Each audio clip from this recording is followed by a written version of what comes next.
وهدى ورحمة للمؤمنين.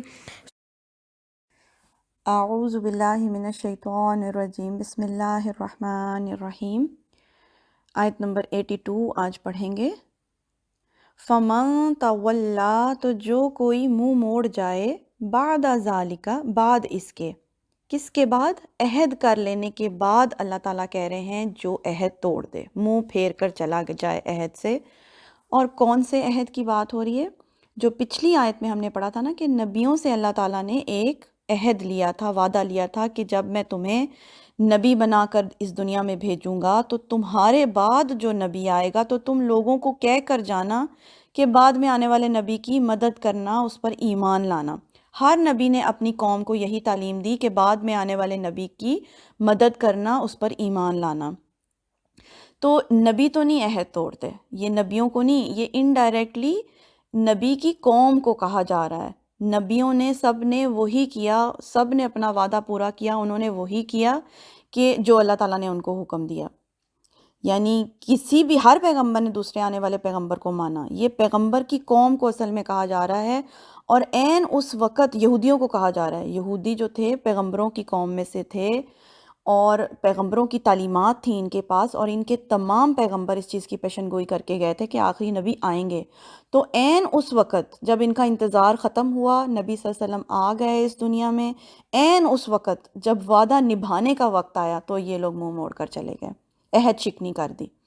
تو اللہ کہہ رہے ہیں ایسے ہی لوگ فَأُولَئِكَ هُمُ الْفَاسِقُونَ، تو یہی وہ لوگ ہیں جو فاسق ہیں۔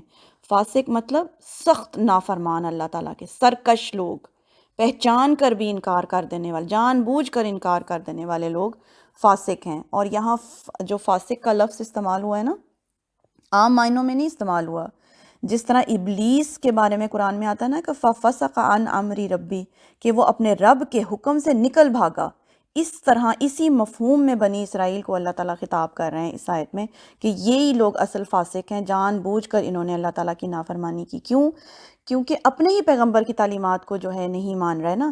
کہا جاتا ہے ان کی روایات میں کہ حضرت موسیٰ علیہ السلام جو ہے پکا وعدہ لیا کرتے تھے اپنی قوم سے، جب اللہ کا کوئی حکم آتا تھا یہ بڑے بڑے سرداروں کو جو ہے حضرت موسیٰ اپنی عبادت والے خیمے میں جمع کر لیا کرتے تھے، اور پھر ان کو اللہ تعالیٰ کا جو ہے حکم سناتے تھے، اپنے سامنے جمع کرتے تھے، حکم سناتے تھے، ان کو واعظ و نصیحت کرتے تھے، اور پھر ان سے اقرار لیتے تھے، وہ وعدہ لیتے تھے کہ اللہ کی اطاعت سب لوگ کریں گے۔ حضرت موسیٰ علیہ السلام نے اتنے طریقے سے ان کو ہدایات اللہ تعالیٰ کی پہنچائیں، وعدہ لیتے تھے، پھر اس پر خود کو بھی، ان کو بھی، اور اللہ کو گواہ بناتے تھے کہ اللہ تعالیٰ کے ساتھ جو وعدہ ہوا ہے وہ لوگوں کا ڈائریکٹ وعدہ ہو جائے، کیونکہ ہر نبی کو پتا تھا انہوں نے اس دنیا سے چلے جانا ہے، تو وہ وعدہ لے کر جاتے تھے۔